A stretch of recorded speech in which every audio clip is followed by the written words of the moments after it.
Ukraine जंग में Putin ने ऐसी चाल चली है कि राष्ट्रपति ट्रंप के सभी अल्टीमेटम और जंगी पैतरों का धुआं निकल चुका है। जब दुनिया को लग रहा था कि पुतिन और ट्रंप युद्ध विराम पर मीटिंग कर सकते हैं, ऐसी खबरों के बीच दो खबरों ने अमेरिका, नेटो और यूक्रेन के होश उड़ा दिए हैं। रूस ने डंके की चोट पर कह दिया है कि ये जरूरी नहीं कि पुतिन और ट्रंप की मीटिंग में युद्ध विराम पर सहमति 100% हो जाए। रूस ने ये एहसास करा दिया है कि यूक्रेन पर जो रूसी हमले हो रहे हैं वो और तेज होने जा रहे हैं। खबर है कि पुतिन ने बेलारूस की जमीन से भी बड़े परमाणु जंग की तैयारी शुरू कर दी है।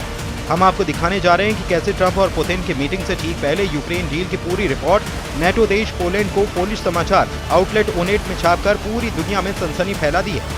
पोलिश समाचार आउटलेट ओनेट ने यहां तक दावा किया है कि ट्रंप नोबेल पुरस्कार हासिल करने के चक्कर में यूक्रेन का सौदा रूस से कर रहे हैं और रूस को यूक्रेन की वो सारी जमीन देने को तैयार हैं जिस पर रूस ने हमला करके या तो कब्जा कर लिया है या फिर पूरी तरह से कंट्रोल पा लिया है। पुतिन और ट्रंप की इस डील के लीक होने के बाद से यूक्रेन हक्का बक्का रह गया है और ज़ेलेंस्की खुद को ठगा सा महसूस कर रहे हैं, जबकि यूक्रेन किसी भी कीमत पर रूस को अपनी 1 इंच जमीन देना नहीं चाहता। ज़ेलेंस्की को अमेरिका के साथ साथ नेटो और यूरोपीय देशों ने भी धोखा दिया है।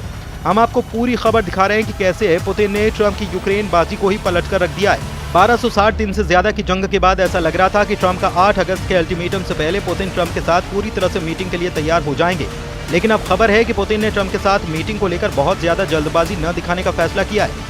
खबर तो ये भी थी कि पुतिन और ट्रंप की मीटिंग यूएई यानी कि संयुक्त अरब अमीरात में हो सकती है, लेकिन अभी तक ट्रंप के अल्टीमेटम खत्म होने से पहले रूस की तरफ से मीटिंग को लेकर कोई बड़ा दावा नहीं किया गया। बल्कि खबर तो यह है कि जब से अमेरिका ने रूस के नजदीक परमाणु पनडुब्बी तैयार करने का ऐलान किया है, उसके बाद से रूस ने भयानक तरीके से परमाणु जंग की तैयारी शुरू कर दी है। खबर है कि रूस ने बेलारूस में अपने एटमी हथियारों को हाई अलर्ट पर कर दिया है, जबकि उत्तर कोरिया को लेकर दावा किया गया है कि रूस उसके परमाणु हथियारों को आधुनिक बनाने में मदद कर रहा है, जिससे दक्षिण कोरिया के साथ साथ जापान और अमेरिका भी खौफ में आ चुके हैं। दावा तो यह भी किया जा रहा है कि रूस सीमित और कम ताकत वाले एटम बम से यूक्रेन पर किसी भी वक्त हमला कर सकता है। खास तौर से परमाणु बम की तरह हमला करने वाले ओरिशनिक मिसाइल से रूस यूक्रेन पर हमला कर सकता है। जानकारों के मुताबिक ट्रंप ने 2 परमाणु पनडुब्बी रूस के खिलाफ तैनात करके परमाणु जंग के खतरे को 10 गुना बढ़ा दिया है। यही नहीं, अब तक कई ऐसे देश जो अमेरिकी परमाणु छतरी पर भरोसा करते थे, वो भी परमाणु बम बनाने की दिशा में आगे बढ़ रहे हैं, जिसमें जापान, पोलैंड, दक्षिण कोरिया, तुर्की, सऊदी अरब जैसे देश भी शामिल हैं। वॉर एक्सपर्ट्स का कहना है कि इस परमाणु होड़ के लिए ट्रंप की बांटने वाली नीतियां भी जिम्मेदार हैं। यूक्रेन की सैन्य खुफिया एजेंसी के प्रमुख लेफ्टिनेंट जनरल किरिलो बुडानोव ने स्थानीय मीडिया को बताया कि रूस के द्वारा ईरान को परमाणु हथियार बनाने में मदद करने की संभावना नहीं है, लेकिन उत्तर कोरिया की तकनीकी सहायता पहले से ही दी जा रही है। बुडानोव ने कहा कि मैं सीधे तौर पर कह सकता हूं कि जहां तक उत्तर कोरिया का सवाल है, स्थिति काफी कठिन है।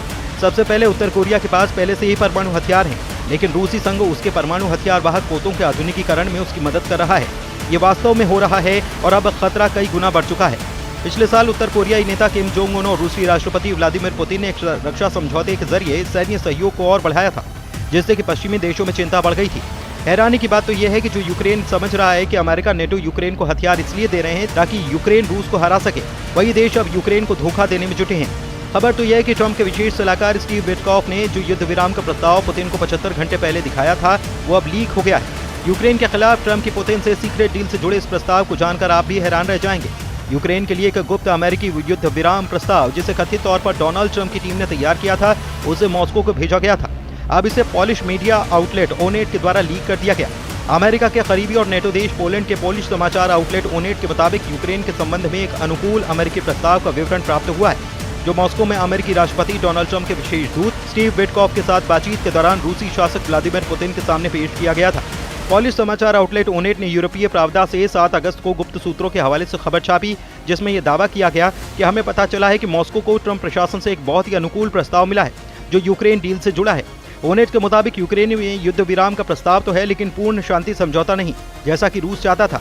यूक्रेन जंग के मुद्दे को 49 साल से लेकर 99 वर्षों के लिए स्थगित करके रूस के द्वारा कब्जाए गए क्षेत्रों को वास्तविक मान्यता देना है, न कि कानूनी। ये भी रूस के पक्ष में है। रूस पर लगाए गए अधिकांश अमेरिकी प्रतिबंधों को हटाना और दीर्घकालिक रूप से ऊर्जा सहयोग अर्थात रूसी गैस और तेल के आयात से रोक हटाना भी शामिल है। हालांकि इस प्रस्ताव में कथित तौर पर नाटो विस्तार के विरुद्ध कोई गारंटी शामिल नहीं है, जो मॉस्को की लगातार मांगों में से एक है। न ही रूस को यूक्रेन को सैन्य सहायता बंद करने का कोई वादा मिला है। हालांकि ओनेट के अनुसार ये अंतिम बिंदु रूसियों को स्वीकार बताया जा रहा है। विटकॉफ और पुतिन के बीच बैठक के बाद ट्रंप ने यूक्रेनी राष्ट्रपति वोलोदिमीर ज़ेलेंस्की और कई यूरोपीय नेताओं के साथ फोन पर बातचीत की थी, ये भी खुलासा हुआ है। इसके बाद ट्रंप ने कथित तौर पर यूरोपीय नेताओं से कहा कि उनका इरादा अगले हफ्ते की शुरुआत में पुतिन से मिलने का है, जिसके बाद राष्ट्रपति ज़ेलेंस्की के साथ एक त्रिपक्षीय बैठक होगी। बाद में क्रेमलिन ने पुष्टि की कि रूस और अमेरिका इस बात पर सहमत हुए हैं कि पुतिन और ट्रंप आने वाले दिनों में मुलाकात कर सकते हैं। लेकिन हम आपको ये बताएं कि अमेरिका ने पहले से ही पूरी तरह से कब्जा की गए और आंशिक रूप से कब्जे वाले यूक्रेनी क्षेत्रों पर रूस के कब्जे को मान्यता देने की पेशकश की थी, जिसे कीव यानी कि राष्ट्रपति ज़ेलेंस्की ने अस्वीकार कर दिया था। अब ऐसी परिस्थिति में अंदाजा लगाया जा सकता है कि पुतिन ट्रंप की रत्ती भर परवाह नहीं कर रहे और अपनी शर्तों पर यूक्रेन युद्ध की बाजी पलट रहे हैं।